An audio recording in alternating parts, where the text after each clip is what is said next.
ഭയങ്കര സ്ലോ ആണ്, ഭയങ്കര പ്രെഡിക്റ്റബിൾ ആണ്, കാര്യമായിട്ടുള്ള ഒരു വേരിയേഷൻസ് ഒന്നുമില്ല. ഒരു ത്രില്ലറാണോ? ഇങ്ങനത്തെ കുറേ സംഭവങ്ങളൊക്കെ ചിലപ്പം നിങ്ങൾ പല ആളുകളും പറയുന്നത് കേട്ടിട്ടായിരിക്കും ഒരു പക്ഷേ ഈ വീഡിയോയിലേക്ക് വന്നിട്ടുണ്ടാവുക. ഇന്ന് നമ്മൾ പറയാൻ പോകുന്നത് കളങ്കാവലിനെ പറ്റിയിട്ടാണ്. Welcome back to Jot SPK. ഇതൊരു പുതിയ ചാനലാണ്. അപ്പം ഈ ചാനൽ മുമ്പോട്ട് കൊണ്ടുപോകണമെങ്കിൽ നിങ്ങളുടെ സപ്പോർട്ട് വേണം. Please like, share and subscribe. Jithin K Jose സംവിധാനം ചെയ്ത കളങ്കാവൽ എന്ന് പറഞ്ഞ സിനിമ, ഈ സിനിമയെക്കുറിച്ച് തിയേറ്ററിൽ പോകുന്നതിന് മുമ്പ് ഞാനൊരു വീഡിയോ ചെയ്തിരുന്നു. ഞാൻ എന്താണോ പ്രതീക്ഷിച്ചത്, ആ പ്രതീക്ഷിച്ചു പോയ സാധനം നല്ല വൃത്തിയായിട്ട് എനിക്ക് കിട്ടിയതിൻ്റെ ഒരു സന്തോഷമാണ് എൻ്റെ മുഖത്ത് നിങ്ങൾ കണ്ടുകൊണ്ടിരിക്കുന്നത്. ഈ ഒരു സിനിമയുടെ ജോൺറ എന്താണെന്ന് നമുക്കറിയാം. സയനൈഡ് മോഹനൻ എന്നുള്ള സീരിയൽ കില്ലറിൻ്റെ കഥ ദഹാഡ് എന്നുള്ളൊരു വെബ് സീരീസിൽ നമ്മളെല്ലാവരും കണ്ടതാണ്. ഈ സിനിമയിൽ അതേ കഥ തന്നെയാണ് ഒരു ചെറിയ വേരിയേഷനോടെ ഈ ഒരു ഡയറക്ടർ അവതരിപ്പിച്ചിട്ടുള്ളത്. ആ സിനിമയിൽ നിന്ന് ഞാൻ പ്രതീക്ഷിച്ചു പോയത് തീർച്ചയായിട്ടും മമ്മൂക്കയുടെ ഒരു സിനിസ്റ്റർ പെർഫോമൻസ്, അല്ലെങ്കിൽ ആ ഒരു ഡാർക്ക് മൂഡിൽ വരുന്നൊരു സാധനം. ഞാൻ പ്രതീക്ഷിച്ചത് എന്താണോ അതിൽ ഒരു പടിയോ രണ്ട് പടിയോ മുകളിലൊന്നും ഒരിക്കലും ഞാൻ പറയില്ല, കാരണം അത് ചിലപ്പം ഒരു ഇൻജസ്റ്റിസ് ആയി മാറും. മുന്നറിയിപ്പ് എന്നുള്ളൊരു സിനിമയിൽ രാഘവനെ ഞാൻ കണ്ടിട്ടുള്ളതാണ്. ആ രാഘവനുമായിട്ട് താരതമ്യം ചെയ്യുമ്പം ഒരു പക്ഷേ ഒരു ഗംഭീര പെർഫോമൻസ് എന്നുള്ള രീതിയിലൊന്നും ഞാൻ ഈ സിനിമയെ പറ്റി പറയില്ല. പക്ഷേ എന്താണോ ആ സിനിമയ്ക്ക് വേണ്ടുന്നത് അത് നല്ല വൃത്തിയായിട്ട് മമ്മൂക്ക ചെയ്തു വെച്ചിട്ടുണ്ട്. ഞാൻ മമ്മൂക്കയെ കുറിച്ചിട്ടുള്ള ഡയലോഗുകൾ ഞാൻ ഇവിടെ ചെറുതായിട്ടൊന്ന് ഹോൾട്ട് ചെയ്യാണ്. കാരണം എനിക്ക് കൂടുതൽ പറയാനുള്ളത് വിനായകനെ കുറിച്ചിട്ടാണ്.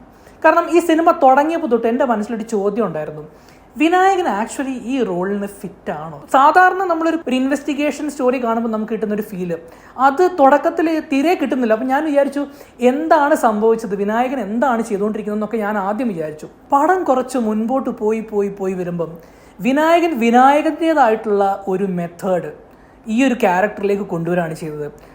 Towards the second half and climax Vinayakan മമ്മൂക്കയെ കടത്തി വെട്ടി എന്ന് പറയുകയാണെങ്കിൽ അതൊട്ടും അതിശയോക്തിയാവില്ല. കാരണം ഗംഭീര പെർഫോമൻസ് ആയിരുന്നു വിനായകൻ്റെ ഭാഗത്തുനിന്ന്.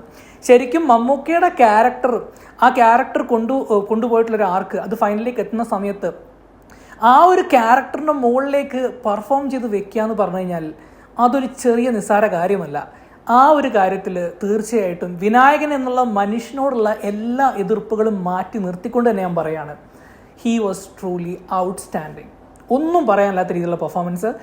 ജിതിൻ ജോസ് എന്നുള്ള ഡയറക്ടറിൻ്റെ ഒരു തുടക്കം എന്ന രീതിയിൽ ഞാൻ പ്രതീക്ഷിച്ച ടെക്നിക്കൽ ക്വാളിറ്റി ഈ സിനിമയ്ക്ക് തീർച്ചയായിട്ടും ഉണ്ടായിരുന്നു. ഈ ഒരു വീഡിയോയിൽ ഞാൻ സ്പോയിലേഴ്സിനെ കുറിച്ച് സംസാരിക്കാത്തത് തീർച്ചയായിട്ടും ഒട്ടുമിക്ക ആളുകൾക്കും ഈ സിനിമയുടെ കഥ എന്നുള്ളത് ഒരു പക്ഷേ അറിയാവുന്നതാണ്. ചെറിയ കുറച്ച് ട്വിസ്റ്റുകളും കാര്യങ്ങളൊക്കെ ഉണ്ടെങ്കിലും അൾട്ടിമേറ്റ്ലി നമ്മൾ എവിടെയാണോ ഈ കഥ എക്സ്പെക്ട് ചെയ്യുന്നത് അവിടെ തന്നെയാണ് എൻഡിലേക്ക് കാര്യങ്ങൾ പോകുന്നത്. പിന്നെ മറ്റൊരു ഡിപ്പാർട്ട്മെൻറ്റ് എടുത്തു പറയേണ്ട ഒരു ഡിപ്പാർട്ട്മെൻറ്റ് എന്ന് പറയുന്നത് ബാക്ക്ഗ്രൗണ്ട് സ്കോറാണ്. കാരണം ഒരു ഇൻവെസ്റ്റിഗേഷൻ ഫിലിം വരുന്ന സമയത്ത് ബാക്ക്ഗ്രൗണ്ട് സ്കോർ ഏതൊക്കെ രീതിയിലായിരിക്കും ആ സിനിമ എലിവേറ്റ് ചെയ്യാൻ പോകുന്നത് വളരെ ക്യൂറിയസ് ആയിട്ട് നോക്കുന്ന ഒരാളാണ് ഞാൻ. ഈ സിനിമയിൽ വന്നിരിക്കുന്ന ബാക്ക്ഗ്രൗണ്ട് സ്കോർ എന്ന് പറയുന്നത് വളരെ സട്ടിലായിട്ടുള്ള ഒരു സ്കോറിംഗ് ആണ്. അതും ആവശ്യമുള്ള സ്ഥലങ്ങളിൽ മാത്രം.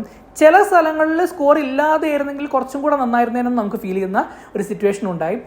ഓൾ ഇൻ ഓൾ കളങ്കാവിൽ നിന്ന് ഒരു വ്യൂവർ എന്താണ് പ്രതീക്ഷിക്കുന്നത്, ട്രെയിലർ ആൻഡ് ടീസർ കണ്ടിട്ട് എന്താണോ പ്രതീക്ഷിക്കുന്നത്, ആ സാധനം നല്ല വൃത്തിയായിട്ട് തന്നെ പുറത്തേക്ക് വന്നിട്ടുണ്ട്. ഗംഭീരമായിട്ടുള്ള ഒരു സിനിമ തന്നെയാണ്. എല്ലാവരും തിയേറ്ററിൽ പോയിട്ട് ഈ സിനിമ കാണുന്നത് തന്നെയാണ് എൻ്റെ പ്രതീക്ഷ. കാരണം തീർച്ചയായിട്ടും ഈ സിനിമയിൽ നിന്ന് ഞാൻ പ്രതീക്ഷിക്കുന്ന ഒരു കാര്യമുണ്ട്.